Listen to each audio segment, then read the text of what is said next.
Hey y'all, and welcome to the last new book releases of November. We have a very interesting list this week. Kitty, you're shaking things. Hello, sunshine. First up, let's do the usual disclaimer that I'm going to mispronounce things. I'm very sorry about this. First is going to be fantasy, though, with Shards of Glass by Michelle Segura. The Academia, once an elite proving ground for the rulers of the world, has been frozen for centuries. Now its strange slumber has ended, and a new chancellor, an orange-eyed dragon, has reopened its lecture halls and readied its storms. In order to thrive once more, however, the Academia needs fresh blood, new students with a passion and talent for learning. Next up is the conclusion to the Desert Magician's duology. It's called Like Thunder by Nnedi Okorafor, and this is going to be one of those ones where the names are very mispronounced, and I'm so sorry. The first book was The Shadow Speaker. This is Niger, West Africa, 2074. When 15-year-old Ije witnesses her father's beheading, her world shatters. In a time of mind-blowing technology and seductive mysticism, Ije embarks on a journey to track down her father's killer. With a newfound friend by her side, she comes face to face with an earth turned inside out, and with her own mystical ability, and then she discovers that her travels across the sands of the Sahara Desert have been deeper purposed. The author herself says about the book is an unexpected apocalypse, spontaneous forests, polyandry, strange insects, fast cars, a new type of Sahara Desert, male beauty contest, death, robust chefs schooled in martial arts, crafty assassins, and this novel has many lives. That's kind of cool. I like that it included a blurb that the author said herself. This one is right in perfect time for Christmas. I think I'm going to try to read it next month. It is The Kingdom of Sweets by Erica Johansson.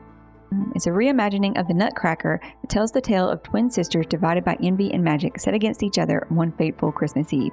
Light and dark, this is the cursed birthright placed upon Clara and Natasha by their godfather, Drosselmeyer, whose power and greed hold an entire city in his sway. Charming Clara, the favorite, grows up into a life of beauty and ease, while Natasha is relegated to her sister's shadow, ignored and unloved. But Natasha seizes the opportunity for revenge one Christmas Eve when Drosselmeyer arrives at the family gala with the Nutcracker, an enchanted gift that offers entry into an alternate world, the Kingdom of Sweets. Then we have Book 3 in the Fallow Creek series. I think the series is going to keep going because it didn't sound like anywhere was calling this the conclusion.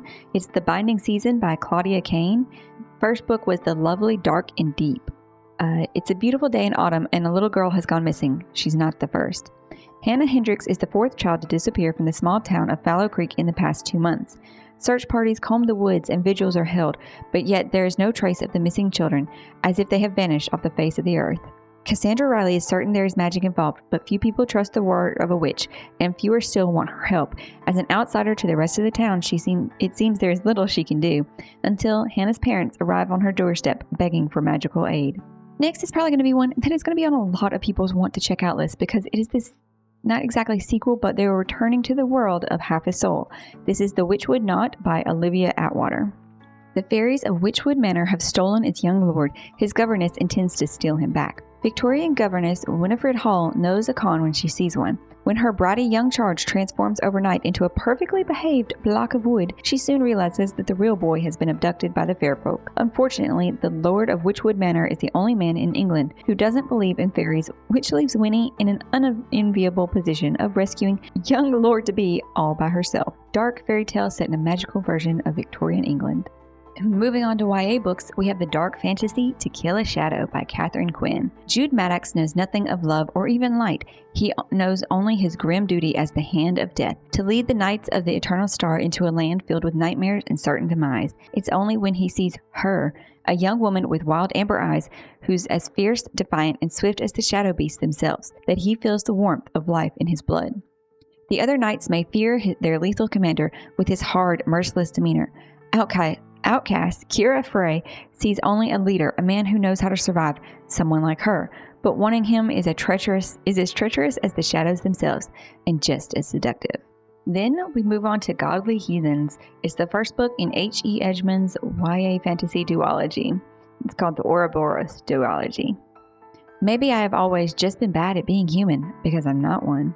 Jim Eccles is a non-binary Seminole teen living in the tiny town of Gracie, Georgia. Known for being their peers' queer awakening, Jim leans hard on charm to disguise the anxious mess they are beneath. The only person privy to their authentic self is another trans kid, Enzo, who's 1,000 long, painful miles away in Brooklyn. But even Enzo doesn't know about Jim's dreams, haunting visions of magic and violence that have always felt too real. So how the hell does Willa Mae Hardy, the strange new girl in town, act like she and Jim are old companions and seems to know things about them that they've never told anyone else? But as worlds collide and the past catches up with the present, Jim will discover that everyone has something to hide. A little more light-hearted rom-comish YA would be Betting on You by Lynn Painter. When 17-year-old Bailey starts a new job at a hotel water park, she is less than thrilled to see an old acquaintance as one of her coworkers. Bailey met Charlie a year ago on the long flight to Omaha, where she moved after her parents' divorce. Charlie's cynicism didn't mix well with Bailey's carefully well-behaved temperament, and his endless commentary was the irritating cherry on the top of an already emotionally fraught trip. Now Bailey and Charlie are still polar opposites, but instead of everything about him rubbing Bailey the wrong way, she starts to look forward to hanging out and gossiping about the other water park guests and their coworkers, particularly two who keep flirting with each other. Bailey and Charlie make a bet on whether or not the cozy pair will actually get together. Charlie insists that members of the opposite sex can't just be friends, and Bailey is determined to prove him wrong. Continuing in that romancy vein, we'll move on into adult romance. A Demon's Guide to Wooing a Witch by Sarah Hawley. This is continuing in the Witch's Guide to Fake Dating a Demon world. Claudia Cunnington knows she's rough around the edges, despite being the heir to one of the small-town Glimmer Falls founding witch families. While her gym obsession is a great outlet for her anxieties and anger, her hot temper still gets the best of her and manifests in bar brawls. When Claudia saves someone from a demon attack one night, though, she's happy to put her magic and rage to good use, until she realized the man she saved is none other than Astaroth, the ruthless demon who orchestrated a soul bargain on her best friend. Astaroth is a legendary soul bargainer and one of the 9 members of the Demon High Council, except he can't remember any of this. Suffering from amnesia after being banished to the mortal plane, Astaroth doesn't know why a demon named Moloch is after him, nor why the muscular, angry, hot in a terrifying way witch who saved him hates him so much. Next up is For Never and Always by Helena Greer. Hannah Rosenstein should be happy. After a lonely childhood of traipsing all over the world, she finally has a home as the co-owner of Destination Inn, Carrington's all year. But her thoughts keep coming back to Levi Blue Matthews, her first love, worst heartbreak, and now, thanks to her great-aunt's meddling will, absentee business partner. When Levi left Carrington's, he had good intentions. As the queer son of the inn's cook and groundskeeper, he never quite fit in their small town and desperately wanted to prove himself. Now that he's a celebrity chef, he's ready to come home and make amends. Only his return goes nothing as he planned. His family's angry with him. His best friend is dating his nemesis, and Hannah just wants him to leave again. And we shall end the week with some mysteries, starting with number 27 in the Scarpetta novel series, Unnatural Death by Patricia Cornwell. Kay Scarpetta is back, and with her the mauled remains of 2 campers that surely spells foul play.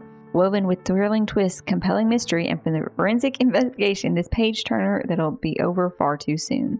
This next one sounds really, really interesting, and now I want to go pick up the first one, but it describes itself as a standalone novel, so I'm not sure how that exactly works, because it's still following the same character. This is The Mystery Guest by Nita Prose.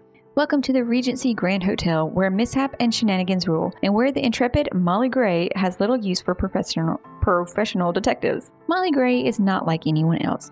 With her flair for cleaning and proper etiquette, she has risen through the ranks of the glorious 5-star Regency Grand Hotel to become the esteemed head maid. But just as her life reaches a pinnacle state of perfection, her world is turned upside down when J.D. Grimthorpe, the world-renowned mystery author, drops dead, very dead, on the hotel's tea-room floor. Yeah, I'm pretty sure that is the description for the first one. And I really hope I did not stumble over some of those words as bad as I think I did. Lastly, we have The Fiction Writer by Jillian Cantor. This one is it's described as a twisty plot that is meticulous and meta. It's inspired by the true story of Daphne du Maurier and her battle with plagiarism. The once rising literary star Olivia Fitzgerald is down on her luck. Her most recent novel, a retelling of Daphne du Maurier's Rebecca, was a flop. Her boyfriend of 9 years just dumped her, and she's battling a bad case of writer's block. So when her agent calls her with a high-paying ghostwriting opportunity, Olivia is all too willing to sign the NDA. At first, the right for hire job seems too good to be true.